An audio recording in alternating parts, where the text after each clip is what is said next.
Hey guys, welcome back to another episode. In this video, I'm gonna let you know how you can unblock Tron on Trust Wallet.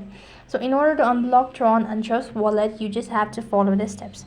So first of all, what you have to do is you need to go ahead and log in into your Trust Wallet account. When you're logged into your Trust Wallet account, that's gonna take you to the home page.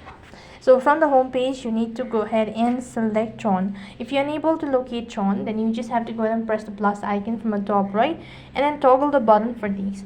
After that, you'll be taken to their info section. On this page, you can go ahead and press on start earning. When you actually do that, further on you'll be moved to this page where you'll be able to see this option as Unstake. So when you actually press on stake, then you'll be able to see this sort of interface. So when you've actually done the staking procedure, or when you've actually had it all in the previous days, then you might be able to see this option. But when you actually press on unstake, then you'll have successfully unblocked your Tron on Trust Wallet. So that is how you can unblock Tron on Trust Wallet. That is all for this video. I hope the video was helpful. Make sure to like, share and subscribe to our channel. Thank you for watching. See you in the next video.